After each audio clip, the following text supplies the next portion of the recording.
Fantastic Four. Four people climbed into an experimental spacecraft without authorization and flew it themselves, and the cosmic rays transformed them. Mr. Fantastic could stretch his body, Invisible Woman turned invisible, Human Torch controlled fire, and the Thing became super strong with rock-like skin. They debuted in Fantastic Four #1, cover dated November 1961, created by writer and editor Stan Lee, and artist and co-plotter Jack Kirby, and that origin, unapproved flight, cosmic accident, 4 lives permanently altered, has never been revised, rebooted, or walked back in current Earth 616 continuity. What happened in that ship is still the defining event of the team. What the team produced is almost as significant as what the team is. Through the pages of their own title, the Marvel method of production came into prominence. Lee and Kirby developed a process for the Fantastic Four, where Kirby would plot and draw the story first, and Lee would add dialogue and captions after. The Fantastic Four didn't just star in their own comic, they demonstrated a production model that made everything else Marvel did possible.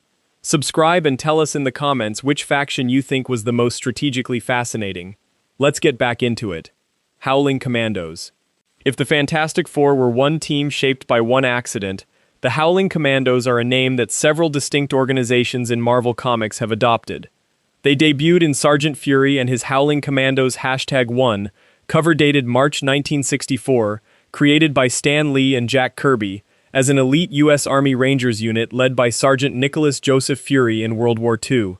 The founding roster included Corporal Timothy Aloysius Cadwallader Dugan, Privates Isidore Cohen, Gabriel Jones, Dino Manelli, Robert Ralston, Jonathan Juniper, Jim Morita, and Jacques Dernier. Private Percival Pinkerton joined in issue 8, and Pamela Hawley, Fury's girlfriend, was introduced in issue 4 and died in a London air raid in issue 18. Another group, S.H.I.E.L.D's Supernatural Threat Analysis for Known Extranormalities Division, was overseen by Nick Fury and conceived by life model decoy version of Dum Dum Dugan as a strike force of powerful agents for extraordinary missions. Their base is a massive installation called Area 13 deep in the Pine Barrens. The roster includes Warwolf, Nikantu the Living Mummy, and Gorilla Man among other supernatural members. S.H.I.E.L.D. made a deal with Mole Man, agreeing to leave his monsters alone in exchange for his aid, and allowing some creatures to be sent to Monster Island. A third team with the Howling Commandos name formed during the Skrull invasion, consisting of superpowered descendants of heroes and villains. 3 distinct teams, 1 name, Fury involved in all of them. X-Men, original. The Howling Commandos get written up as Marvel's first team book, but the team that actually shipped 4 months earlier in September 1963 did something the Commandos never attempted. It tried to make superhero team membership answer to a philosophical idea instead of a military chain of command, and the tension between those two things never resolved. Professor Charles Xavier founded the X-Men at his school for gifted youngsters in Westchester County, New York, gathering 5 gifted teenage students, Cyclops, Iceman, Beast, Angel, and Jean Grey, who took the codename Marvel Girl, and put them in bright matching costumes to patrol the world's threats. The stated mission was protecting and educating the next generation of Homo Superior while demonstrating that mutants and humans could coexist peacefully. But the curriculum and the street patrols were always running in opposite directions, because the team's first and most persistent enemy was Magneto, who was not a random supercriminal but an ideological mirror of Xavier himself, someone who believed exactly the opposite of everything the school was built to teach. That rivalry was structural from issue 1, not a later invention, which means the X-Men were always going to spend more time fighting the argument against their own existence than fighting crime. Jean Grey was already a crisis on day 1. Xavier enrolled her as one of his first pupils, but her telepathic abilities developed far faster than her mind could handle them, and that gap between raw power and emotional processing capacity is the quiet mechanism behind nearly every major tragedy in her entire publication history. Nobody investigated it, nobody paused the roster, the school kept running and the team kept deploying, which means the X-Men were sending a teenager with an unprocessed psychic overload into combat situations from their very first mission. And for years, 5 teenagers operated entirely on Xavier's personal authority and resources. No backup, no institutional support, no chain of accountability, patrolling threats at scale with nothing between them and disaster but a headmaster's judgment calls. The premise that 5 gifted students could represent an entire species' relationship with the human world was doing an enormous amount of structural work that nobody was paying attention to, because the costumes looked clean and the dialogue sounded confident. The breaking point came on the living island of Krakoa, and it was not a victory. The incident forced Xavier to double the roster, and that expansion was an admission, quiet, never stated outright, that 5 students had been insufficient for years. The original 5 never stopped being the core, but the Krakoa crisis proved that core could not carry the philosophical weight of mutant-human relations, while also absorbing superpowered threats. That was the moment the X-Men stopped being a student experiment Xavier was running out of a schoolhouse and became an actual institution with a roster deep enough to absorb losses. Every expansion that followed has been a direct answer to the deficit the original 5 exposed. The rule that 5 gifted teenagers could represent a species died on that island, and nobody noticed because they were too busy celebrating that the team had gotten bigger. S.H.I.E.L.D. Tony Stark spearheaded S.H.I.E.L.D. in response to World War II terrorist groups like Hydra, providing advanced weaponry while Reed Richards and Forge helped design the agency's first helicarrier. The organization debuted in August 1965 as an espionage and security agency, typically operating under United Nations authority, with an executive council of 12 people representing national and corporate sponsors who appoint a director. S.H.I.E.L.D. is comprised of thousands of operatives, some former CIA, Mossad, adversaries, and MI6 agents, while others come from a superhuman background, carrying out clandestine missions to protect humans, eradicate evil, and root out corruption. The technology worked exactly as designed. Nobody saw that coming because the LMD program was classified, compartmentalized, and working, until it wasn't, and by then the damage was structural, not cosmetic. The organization's entire operational design reveals who it was built for and what it was built to do. The 12-person executive council with absolute authority over a director they appoint and can replace creates a system where no single government controls S.H.I.E.L.D., but the agency still answers to governments, a deliberate ambiguity that lets it operate across borders without triggering the sovereignty disputes that would stop a national intelligence service. The operatives are drawn from agencies that historically distrust each other, CIA and Mossad and adversaries and MI6 in the same room, so the workforce is internally fragmented by design, preventing any one national contingent from consolidating power. And the LMDs, for all the damage Hydra caused with them, solved a practical problem. You need a director visible at public events and available for interagency meetings. But you also need that director alive and uncompromised.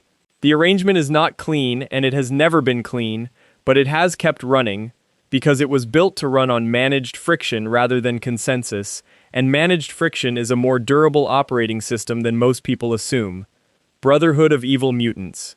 Mutant supremacist terrorists operating outside every human law since before the team that opposes them even existed.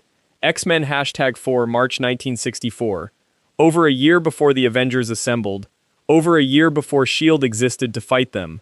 Stan Lee and Jack Kirby gave readers a team that already had a stated mission, and a leader who would burn the world down to achieve it. Magneto, Holocaust survivor and master of magnetism, founded and still leads most versions of the group, and the methods have never been subtle. Kidnappings, bombings, assassination attempts on world leaders, each operation escalates the war further. What makes the Brotherhood genuinely impossible to dismiss is that the underlying argument never fully goes away. Magneto's core position, that Homo sapiens has proven, repeatedly and violently, that it will never accept mutant existence peacefully, keeps finding corroboration in the pages of Marvel continuity. A supremacist cell gains credibility every time its prophecies of human cruelty come true. The Brotherhood isn't a random assortment of costumed goons. It's a deliberate ideological counterweight, designed to force the X-Men to define their own moral boundaries in opposition to something monstrous. That original framing, a group that sees itself as liberators fighting a war, while everyone else sees terrorists, hasn't shifted across 6 decades of versions. The tactics got sharper, the roster cycled through dozens of mutants across the years, the methods grew more extreme, but Magneto's central logic held. The Brotherhood persisted not as a relic of Silver Age plotting, but as the problem the X-Men were built to contain, which is exactly why the problem kept returning. The question no version of the Brotherhood has ever cleanly resolved is why a writer of Lee's philosophical inclinations, a man whose stories consistently championed hope and heroism, kept returning to an organization built on terror and supremacist logic. Chris Claremont's 16-year run on Uncanny X-Men centered this tension explicitly by making Magneto a Holocaust survivor, a man who had witnessed industrialized genocide up close, and who now believed the only response was to seize power before it could happen again. The Brotherhood under that reading became something closer to tragedy than villainy. A group of people convinced their survival required becoming what they most feared. That reading is why the Brotherhood has outlasted dozens of X-Men rosters and still shows up, unchanged in its core premise, 6 decades later. It survives not as a failure of imagination, but as the one question the X-Men can never fully answer, which is why the question keeps getting asked. Hydra. The same August 1965 issue of Strange Tales that birthed S.H.I.E.L.D., Nick Fury's sprawling intelligence agency, also birthed the threat it was designed to fight. 2 organizations, 1 comic, no coincidence. Hydra first appeared in Strange Tales #135, August 1965, created by Stan Lee and Jack Kirby, and from its first panel it occupied the precise ideological opposite of the organization meant to stop it. The name comes from the Lernaean Hydra, the multi-headed serpent of Greek myth whose strength multiplied each time you cut off a head, and named for the Lernaean Hydra of Greek myth, whose strength multiplied each time a head was cut off. The organization was designed from its first appearance to regenerate from defeat. A Hydra defeat isn't a setback, it's a reproduction mechanism. That architecture has made the group nearly unkillable. Arnold Brown, the first leader, declared himself Supreme Hydra, and instituted the pledge that would echo through every version of the organization that followed. Hail Hydra! Immortal Hydra! We shall never be destroyed! Brown was a nondescript businessman, and that matters. Hydra has always been designed to be run by anyone, which is precisely why it has survived leadership changes that would have destroyed ordinary criminal empires. The modern iteration was founded during World War II by Nazi agent Baron Wolfgang von Strucker, who joined forces with the Red Skull and set up a base of power in Japan. Strucker contacted a secret society within the Japanese underworld, including members of the Hand Ninja cult, to choose the name Hydra and outfit his men with green uniforms featuring a serpent motif. The first leader declared himself Supreme Hydra. Strucker ruled through an inner council called Them, which supervised operations of Hydra and its sister societies, and masqueraded publicly as multimillionaire Don Guy Antonio Caballero. Lee and Kirby gave Hydra something most comic book villain organizations lack: a real institutional skeleton. S.H.I.E.L.D. rose up specifically as Hydra's equal and opposing force, which means every S.H.I.E.L.D. victory was designed to be temporary. Hydra has also maintained formal alliances with A.I.M., founded during World War II as von Strucker's weapon development wing, and later with Norman Osborn's H.A.M.M.E.R., following the secret Skrull invasion. Captain America is traditionally Hydra's greatest foil, opposing them countless times across decades, and the relationship was never incidental. Cap's whole purpose in the Marvel Universe was calibrated to fight exactly this kind of threat. After Hydra's initial defeat, branches such as A.I.M. and the Secret Empire simply kept operating as independent organizations, carrying the infrastructure and the ideology into new contexts under new names. Hydra's defining feature isn't the green uniforms or the serpent motif, or even the mythology. It's that the organization was engineered to regenerate. Strucker didn't build a cult of personality, he built a recursive structure, one where the loss of any node, a leader, a base, an entire division, triggered expansion rather than collapse. That's what the motto actually describes. Not villainous persistence, but organizational reproduction. Captain America, who has opposed Hydra more than any other figure in the Marvel Universe, has never actually defeated it in the sense the word implies. He pushes it back, he disrupts it, he kills heads, and every time, the structure the Lee and Kirby created ensures that the organization lives on, somewhere, under someone else, waiting for the moment to reform. The real problem isn't the Hydra of any given era, it's the Hydra as a concept, an organization designed to be unsolvable. Kree Empire. For over 1 million years, they have been doing the one thing Earth-based organizations could never manage at this scale: building and holding an interstellar empire. Their homeworld of Hala sits in the large Magellanic Cloud, and from there a scientifically and technologically advanced militaristic society spent eons conquering planets until the Kree became the supreme race of their region. Their homeworld of Hala has been destroyed, with the Kree later relocating to the artificial planet Kree-Lar. And that empire has repeatedly pulled Earth's mightiest heroes into conflicts that have nothing to do with Earth. They came into direct conflict with the Skrulls in the 1971 Kree-Skrull War, a storyline that established the war between the two empires and pulled in the Avengers, the Inhumans, and the Fantastic Four simultaneously. The Kree then went to war with the Shi'ar Empire in the Avengers storyline Operation Galactic Storm, a thematic sequel to the Kree-Skrull War, during which they introduced the Starforce team. Their military and police force, the Accuser Corps led by Ronan the Accuser, acts as both militia and judiciary across their territories. At one point, the Inhumans actually took control of the entire Kree Empire. The Kree first appeared in Fantastic Four #65, released in August 1967, created by Stan Lee and Jack Kirby. None of this, the Million-Year Reign, the Interstellar Scope, the Accuser Corps, the Star Force, the Inhuman Interregnum, bears any resemblance to a terrestrial organization. The Kree are not a large but conventional group that happens to operate in space. They are an empire that predates human civilization by an amount of time that human civilization cannot meaningfully grasp, ruling through a combination of scientific supremacy and militaristic enforcement that no Earth faction has ever matched. The confusion is understandable. Hydra burrows underground and pulls strings, and the Kree do the same thing across star systems.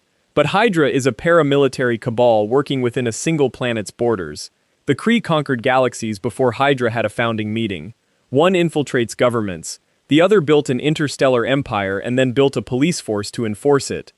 What actually holds the Kree Empire together across a million years of continuous war is not centralized absolutism.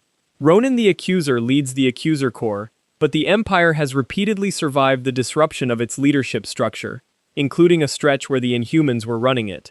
The mechanism is something more like a self-perpetuating institutional framework, a scientifically dominant civilization with a militaristic caste system embedded so deeply in its identity that conquest became a cultural constant, and war became the default state of its relationship with every other major power it encountered. Maggia. At first glance, the Maggia looks like a step backward.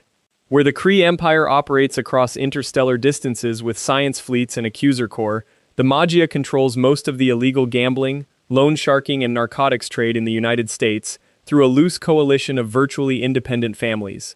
A criminal structure that seems almost quaint compared to an empire that has been conquering planets for a million years. But the Maggia has been doing something the Kree never had to figure out, running the world's most powerful conventional crime organization on a single planet while superheroes actively intervene, and doing it well enough to have survived since the 1890s. The Maggia first appeared in the Avengers #13, published in February 1965, created by Stan Lee and Don Heck. They originate from Southern Europe and spread throughout non-communist Europe and the Americas, with their presence in the United States first coming to public attention in the 1890s, and their Prohibition-era bootlegging operations becoming legendary. Today they enforce a strict code of secrecy among members, and punish betrayals and failures with death. The Silvermane family is led by Silvio Silvermane Manfredi, a legendary gangster from the 1920s and 1930s. Silvio Silvermane Manfredi leads his family through traditional Maggia activities including narcotics trafficking, and uses unusual scientific means only for his own personal goal of staving off death. Count Lucino Nefaria is one of the Maggia's most prominent leaders. Comic scholar Brian Cronin suggested the Maggia was created to avoid offending the real-life mafia, as some 1960s comic book distributors had mafia ties. Here's the question the structure raises. If the Maggia is a loose coalition of independent families rather than a monolithic hierarchy, how does it function as the world's most powerful organization dedicated to conventional crime? The answer is in the independence itself. By operating as virtually autonomous families under shared rules, secrecy, punishment for betrayal, no expansion into subversive political activities, the Maggia functions more like a franchise system than a corporation, which means destroying one family doesn't collapse the whole operation, and internal discipline is enforced locally rather than through a chain of command. The Kree hold their empire through institutional age and technological dominance. The Maggia holds theirs through distributed resilience, and a code that makes defection more dangerous than loyalty.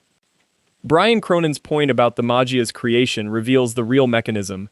The organization exists in Marvel Comics because the writers needed a powerful crime syndicate without using the actual mafia, since 1960s comic distributors had real mafia ties that could affect distribution. This is why the Maggia's power is defined almost entirely through Earth-based criminal trades, gambling, loan sharking, narcotics, rather than the supervillain networks that other Marvel organizations rely on. The Maggia was designed as a safe fictional analog, and that design decision locked it into operating as conventional crime's most durable institution precisely because it never needed to compete with cosmic powers or superhuman armies. It mattered enough to survive its own fictional origins and become the one criminal organization that Earth's superheroes have to deal with on their own streets, week after week, year after decade. Hand. While the Maggia runs its rackets and territorial wars, the Hand bleeds into everything, resurrecting the dead as weapons, summoning demonic patrons, and operating from a secret city where the laws of physics themselves seem optional. That's what happens when a criminal organization's reach extends back 4 billion years before humanity even existed. Frank Miller introduced the Hand in Daredevil #174 in September 1981, presenting them as an order of evil ninjas who direct assassination rings and criminal operations from bases across Japan and internationally. According to later D.G. Chichester and C.B. Cebulski stories, the group that took recognizable form in Kyushu in 1588 under Kagenobu Yoshioka, who adopted the bloody handprint as its symbol. The Hand's origins reach back to when the Elder Gods roamed the Earth, a timeline measured in billions of years rather than centuries. Today, the clan serves a primordial demon known as the Beast of the Hand, directs operations through an inner ruling circle called the Five, and maintains bases across Japan and operates internationally, where time and space bend to the Five's whims. From that base, the Hand runs an international assassination and criminal network, expanding its ranks through occult resurrection magic, murdering a person and pulling them back as a loyal servant, a ritual that resurrects the dead as loyal servants. Styx Chased have fought them across decades of warfare, with Stick himself, the blind martial arts master who mentored Matt Murdock, leading the opposition. Murdock eventually became master of the Hand for a time during Ed Brubaker's run on Daredevil, and Frank Castle is listed among the Hand's agents. Two heroes stepping into the seat of power the Hand had occupied for centuries. Defenders point to those reversals as proof the system is vulnerable, that a skilled enough operative can seize control and turn the Hand's power against it. But Matt Murdock spent years fighting the very organization he would eventually command, and Frank Castle's path to leadership required becoming something monstrous enough to sit in the seat. The resurrection spell's occasional reversals don't demonstrate a structural flaw. They demonstrate what the system does to people who touch it. Styx Chased represent the only credible opposition the Hand has ever faced. The real answer here isn't mystical. The Hand isn't an ancient ninja clan that grew into organized crime. It's organized crime that dressed itself in ancient mythology to give its murders cosmic weight. The demonic pacts, the billion-year conspiracies, the Elder God origin stories, these are the brand. The actual product is a network that sells resurrection and assassin networks to whoever can pay the price. And the only thing older than its mythology is its hunger. Avengers. If the Hand reaches back 4 billion years, the Avengers have something even worse to worry about, an incursion event that erases entire universes, a threat so absolute that Black Panther had to assemble a secret council of the most powerful beings on Earth just to decide whether one world should die so another could live. That's the baseline now. That's what Earth's mightiest heroes actually means in the current era. Not punching a supervillain of the week, but holding the line on existence itself. Stan Lee and Jack Kirby launched the team in the Avengers #1 in September 1963, bringing together Iron Man, Ant-Man, Hulk, Thor, and Wasp after Loki's schemes accidentally forced them into alliance against the God of Mischief.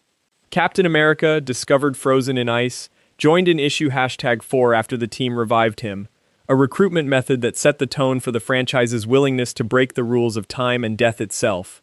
Unlike the X-Men, whose characters were created specifically for their team, the Avengers were assembled from Marvel's existing bench of established heroes, an all-star ensemble that occasionally came together rather than a dedicated unit. That distinction mattered. It meant the team was always one roster shuffle away from being something completely different, and over 6 decades it has been, again and again. The Scarlet Witch tore the original team apart in 2005's Avengers Disassembled, driven mad by the loss of her children, a dissolution so complete that the team officially disbanded. A breakout from the raft unleashed superpowered villains across New York City, prompting the formation of the new Avengers. Iron Man, Captain America, Spider-Man, Wolverine, Luke Cage, Spider-Woman, and Sentry, whose first issue shipped on December 1st, 2004. Civil War split the two Avengers groups along ideological lines, Captain America and Iron Man leading opposing factions over the Superhuman Registration Act. After the Skrull invasion and Norman Osborn's dark reign, Captain America and Iron Man led one team out of Avengers Tower, while Luke Cage ran another out of Avengers Mansion. The new Avengers formally disbanded after 2012's Avengers vs. X-Men, when Luke Cage left to raise his daughter. Black Panther convened a secret council of the most powerful beings on Earth, a task that required weighing the destruction of alternate Earths against their own survival. The team's former bases read like a monument to its own destruction. Impossible City, Avengers Mountain, a dead celestial called the Progenitor, Avengers Mansion, Hydra Base, and Avengers Tower. The assumption most people carry into this topic is that the Avengers are a team in any conventional sense, a group that trains together, shares a charter, answers to a single leader. It has never been that. The Avengers are a convergence point. They assemble because something showed up that requires every powered being on the planet to show up at once, and the reason the roster keeps changing, the reason bases keep getting destroyed, the reason the team has been formally disbanded more than once, is that the threat level keeps escalating faster than any permanent structure can contain it. The line everyone walks away repeating is simple. The Avengers are Earth's answer to the question no one else can solve, staffed by people who could walk away anytime they want, and keep choosing not to. Defenders. The Avengers needed a charter, a roster, and a full-time headquarters to operate, but what the Marvel Universe actually required was something far harder to contain than 6 heroes in a tower. Doctor Strange, Namor the Submariner, the Hulk, and the Silver Surfer first gathered as a unit in Marvel Feature #1 in December 1971, created by Roy Thomas and Ross Andru, uniting to defeat the evil sorcerer Yandroth's Omegatron device. Unlike anything the Avengers had ever attempted, this group had no structure and no charter whatsoever. It existed because 4 independently operating, extremely powerful outsiders happened to share a problem that week. Doctor Strange served as the de facto leader, and their first headquarters was his Sanctum Sanctorum in Greenwich Village, before they later relocated to Nighthawk's Richmond Riding Academy on Long Island. This was not a team in the conventional sense. It was a non-team, and the distinction mattered enormously. The Defenders primarily battled mystic and supernatural threats, a specialization that immediately separated them from every other Marvel superhero group of the era. Roy Thomas and Ross Andru had not invented a tighter, shinier Avengers. They had invented a superhero group that operated without commitment, without protocol, and without even the pretense of permanence. A rotating lineup carried the series from its own ongoing title launch in 1972 all the way through 1986. Doctor Strange, Namor, the Hulk, and the Silver Surfer were the founding members who first gathered, but by the end of that 14-year run, the book had been retitled The New Defenders, and none of the original members remained. The group had been quietly, structurally replaced without the fanfare of a reboot or a cancellation. Dormammu and Loki once manipulated the Defenders and the Avengers into a full-scale war, but that conflict ultimately earned the anti-team official recognition from their more structured counterparts. Even Marvel's most organized heroes had to acknowledge that this loose collective of individualists kept showing up and winning when nobody else could. The Defenders operated more like a pressure valve than a team. Traditional superhero rosters create bottlenecks. If Captain America is unavailable, the Avengers lose their leader and their moral center. The Defenders had no such dependency. Doctor Strange, Namor, the Hulk, and the Silver Surfer each followed their own agenda, and the only requirement for membership was showing up when something supernatural threatened the planet. That arrangement granted Marvel's writers a kind of narrative freedom the Avengers could never permit. The Defenders could be anyone, anywhere, for one story and then gone. The charterless design wasn't an accident. It was the entire point. The Avengers were a structured team with a defined scope. The Defenders were the answer to every threat the Avengers couldn't reach. Guardians of the Galaxy. If the Defenders were deliberately built to exist everywhere at once, the Guardians of the Galaxy had to travel across the cosmos just to find anywhere at all. The 1969 version of the team debuted in Marvel Superheroes #18, created by Roy Thomas, Arnold Drake, and Gene Colan, with an initial roster that included Vance Astro, Martin X. Tanaga, Captain Charlie 27, and Yondu Udanta, later expanding to add Stakar Ogord, Aletta Ogord, and Nikki. That original concept bore almost no resemblance to the cosmic adventurers most viewers know today. Roy Thomas originally conceived these Guardians as super gorillas, future warriors sent back in time to fight Russians and Red Chinese who had taken over the United States. They were resistance fighters, not spacefarers, and their war was explicitly terrestrial and political before the story ever left the atmosphere. The modern Guardians of the Galaxy emerged from a completely different context. Star-Lord formed the current team following the Annihilation conflict and Ultron's Phalanx invasion, pulling together a roster that would eventually include Gamora, Drax, Rocket, and Groot. Two entirely different creative premises, two entirely different sets of characters. The same name. That gap between the 1969 conception and the modern iteration is where the franchise's real engine lives.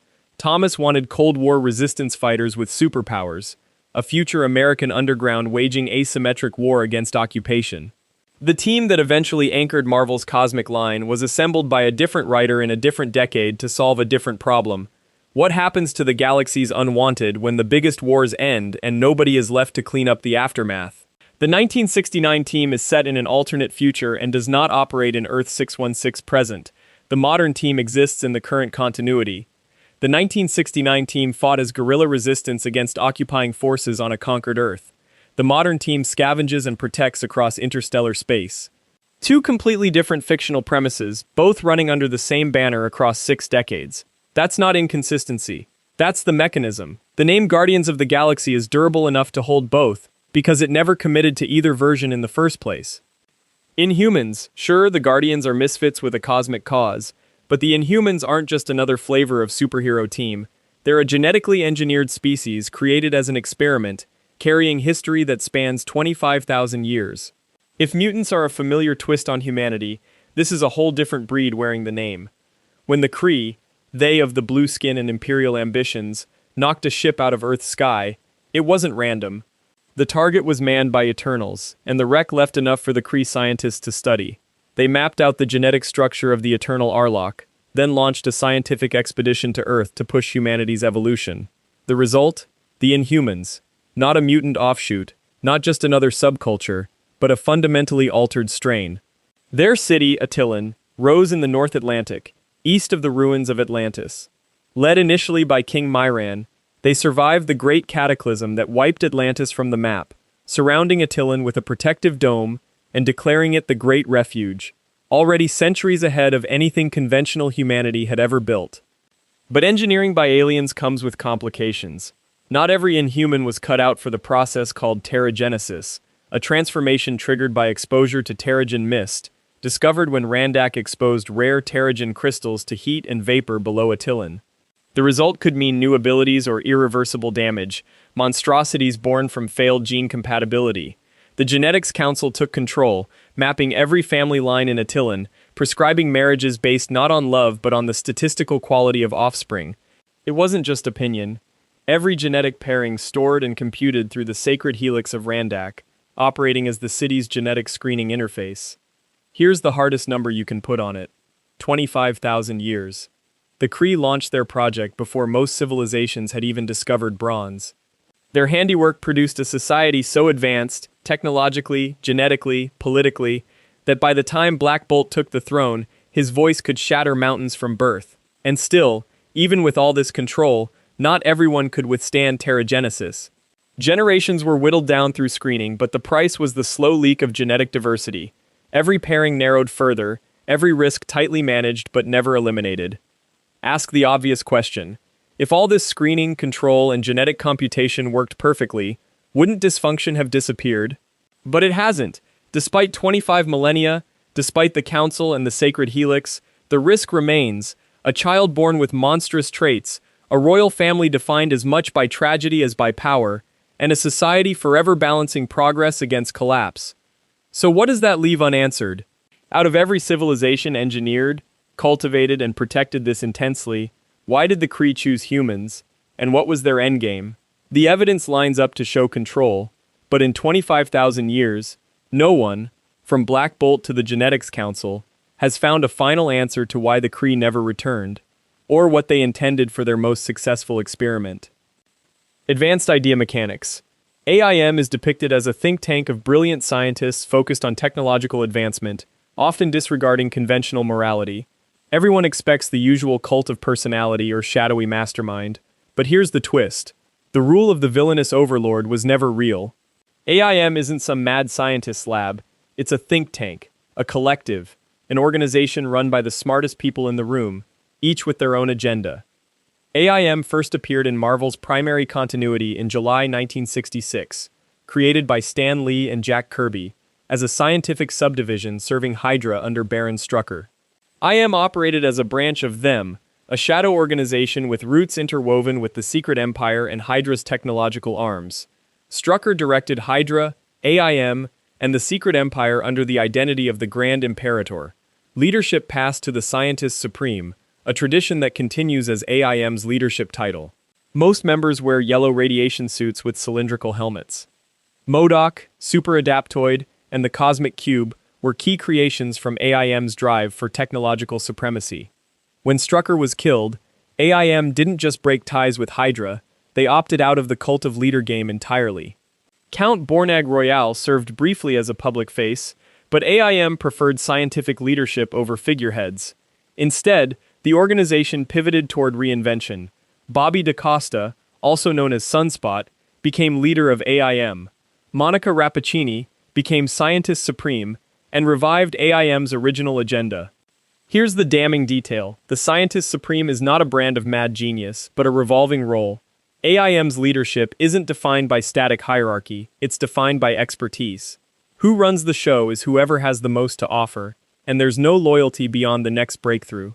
Every invention lands squarely in the war zone, directly opposed by S.H.I.E.L.D. and Nick Fury Sr., and every time A.I.M. resurfaces, it's waging technological warfare with no intention of stopping.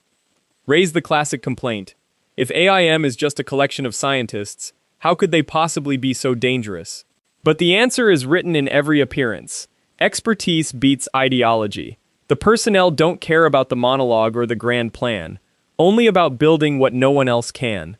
A.I.M. is a criminal organization engineered to harness brilliant scientific minds for its ambitions. Underneath every public face, every yellow suit, what was happening was never about figureheads or Hydra's legacy. It's the same core every time.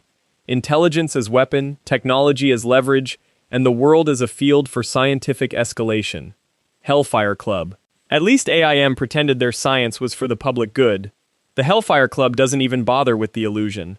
This is not a villains union or a costumed crime family. The Hellfire Club debuted in the Uncanny X-Men #129, January 1980, created by Chris Claremont and John Byrne. The Hellfire Club has been an exclusive invitation to the world's most powerful and most untouchably privileged, a velvet-gloved hand steering the fate of nations behind layers of money, etiquette, and centuries-old tradition. The Hellfire Club concept was inspired by notorious English gentlemen's societies of the mid-1700s, from which it took its name. Marvel doubled down on this game of mirrors. In-universe, the Hellfire Club presents itself as the social club of the global elite, but what matters is behind closed doors. All major decisions are made by the Inner Circle, also known as the Lords Cardinal, who command the organization. Their hierarchy isn't just arbitrary pageantry, it's a living chessboard. The Inner Circle is divided into black, white, and occasionally red divisions, each with chess-inspired ranks like king, queen, bishop, or rook. But that club of shadowy aristocrats, fine wines, and inherited privilege would have remained an evocative curiosity if not for a single moment. The Dark Phoenix Saga. It's here, right at their 1980 introduction, that readers watch the Inner Circle trying to subvert Jean Grey. Suddenly, the club's soft corruption crossed the line to active villainy, using their reach and secrecy to threaten global calamity, not just bank balances and social calendars. The Hellfire Club became the X-Men's greatest social threat, not with sentinels or superdrugs, but with soft power, plausible deniability, and an endless network of loyal elites. This rot wasn't just about tradition. The Hellfire Club includes both heroes and villains as members, such as Iron Man, Angel, Sunspot, who have joined through various means. The club's reach extended into television and Hollywood, appearing in the X-Men animated series as well as the 2011 film X-Men: First Class, always cast as the architects of disaster whose silk ties and Oxford shoes hid something more ruthless than any shape-shifting alien. That's not an accident, and it's not just an X-Men plot device. The Hellfire Club is designed as a lens, letting creators weaponize the anxieties of aristocracy, how power clings together in secret, how tradition becomes armor for the corrupt, how the facade of order can mask anything. In every era, the Hellfire Club isn't just the rich bad guys. They are what happens if you give chess pieces to the world's smallest, oldest ruling class and let them rewrite the rules. Alpha Flight. If the Hellfire Club lurked in the world's gilded shadows, Alpha Flight was assembled in paneled boardrooms and secret offices, with a single, hard goal: protect Canada from superhuman threats, at any cost. They weren't born out of a desire for glory or even adventure. Alpha Flight enters Marvel's history with a cameo in the Uncanny X-Men #120 in April 1979, and their full appearance in the Uncanny X-Men #121. Out of nowhere, Canadian superheroes were real, and they weren't asking for permission. James MacDonald Hudson, an engineer from Canada, recruited and led Alpha Flight and designed the Guardian suit that made him the team's leader. Just naming the bases says it all: Parliament Hill, Tamarind Island, Maison Alpha, Department H, each a base for Alpha Flight through their history. Alpha Flight's first mission was to capture Wolverine after he joined the X-Men, and as soon as they started, everything about Alpha Flight veered into the realm of the unexpected. John Byrne created Alpha Flight as part of Wolverine's story and as an obstacle for the X-Men. Along the way, Hudson died and his wife Heather McNeil stepped up as Vindicator. Alpha Flight changed shape over the years as government oversight and internal conflict influenced the team. This isn't a simple story of government heroes shining in the spotlight. At times, the Canadian government dissolved Alpha Flight and Department H due to changing priorities.